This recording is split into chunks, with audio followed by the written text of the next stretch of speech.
be grabbed so quickly. Definitely. Definitely. I mean, I'll be surprised if there's any left for you guys after I'm done visiting go.chess.com/merch. Oh, yeah.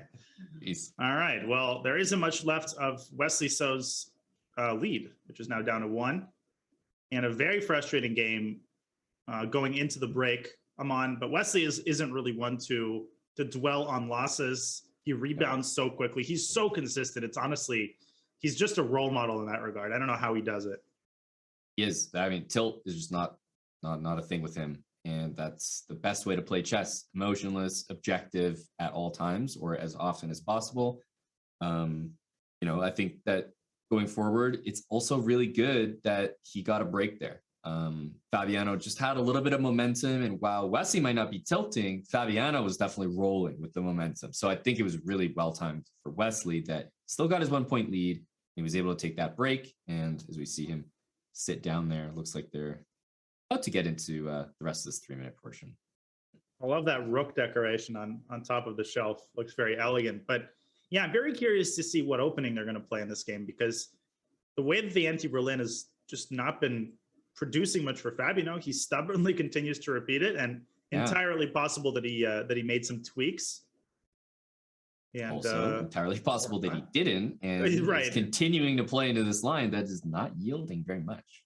I mean, I get it. You want to be principled. You don't want to admit that, especially if this is what you prepared before the tournament, or before the match.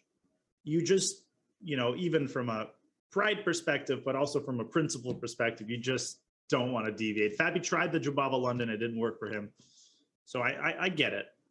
Yeah, that's the other thing to keep in mind. It's not that this isn't yielding anything. It's that his other opening yielded like an immediate loss. A losing position. Yeah. On the spot. So, hey, I get it. Yeah, I agree. White has to be very careful in these positions, because sometimes black will go h6, g5, and g4. And of course, if white goes g4, you always have to consider the sacrifice.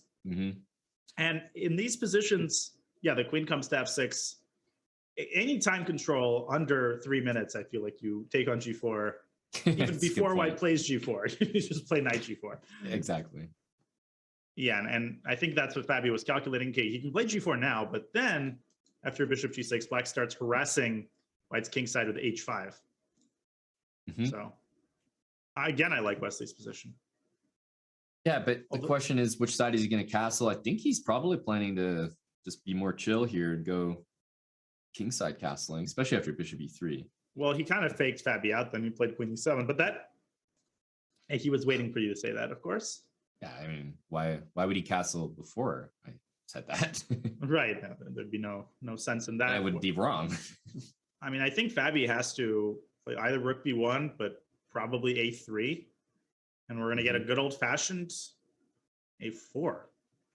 He's waiting for you to say that as well. I don't know about that move, and he's continuing to think afterward.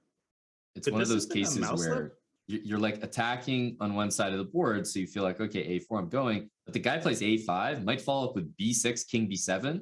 And even though Wesley's making all these queenside moves, his position is actually improving, and he's stopping the attack. Right, he's stopping the attack. f6 is a very classy move, halting the progress of the e-pawn. He's got this pin going, and he's got an extra minute to boot. And now he's got c5. Rook e8. Yeah, his c5 is a good point. c5 traps the bishop, and that's why he played king b8, by the way, because c5 would have been met with knight d5, and there's a check here. It's such a devious little move. It's just prophylaxis. I'm not threatening you. I think you could ask. Nepo would tell you all about the move c5, which traps a bishop. Zinger. Man, speaking of zinger, is this just like picking up a pawn? Seriously? No, this has just gone miserably for Fabi. And you can't guess why you can't go knight c3. Could it be c5? I know someone we could ask. Okay. Who might that be? Magnus? Bishop takes, and what's the trick? Maybe no trick. Maybe just no pawn trick. down. I think that's a Yasser. That's something Yasser would say. What am I missing here? Gift me the pawn. And Fabi down to 50 seconds. He's got a very tall task here. G5 is a very nice move, carving out space on the long diagonal. But GF knight f6, and I don't think white wants to trade bishop for knight here.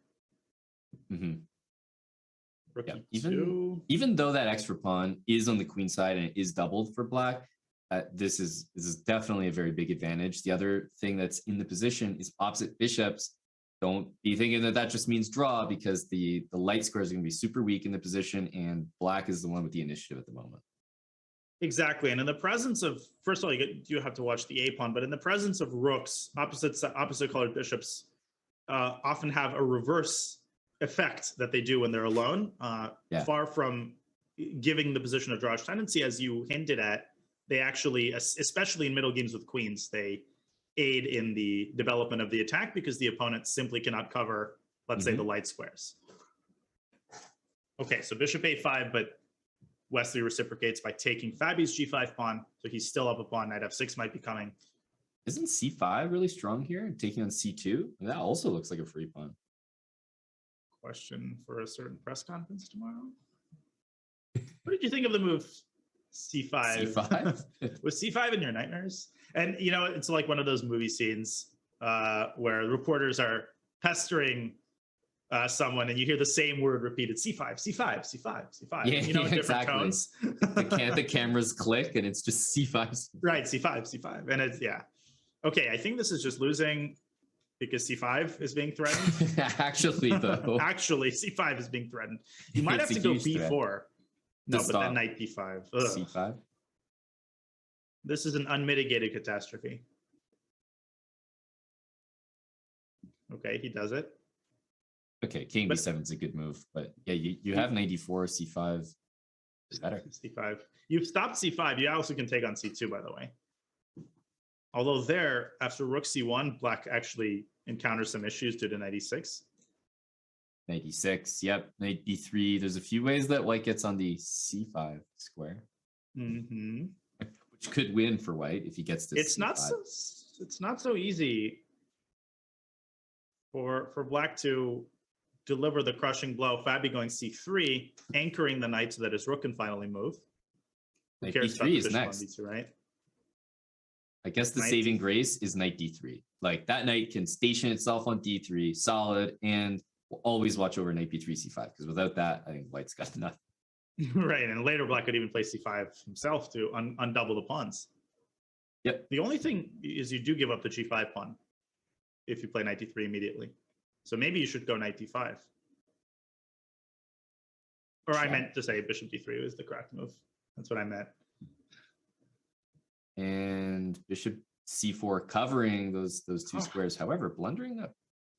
Oh, Fabi is a magician for holding this as long as he is. That's incredible.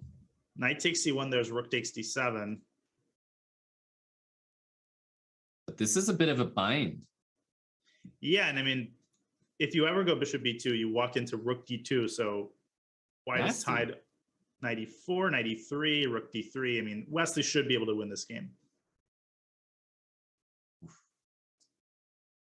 These are double pawns, but they're still passers. Yeah, the bishop is going to be able to hold the pawns on the king side very easily for black. Bishop f7, yeah.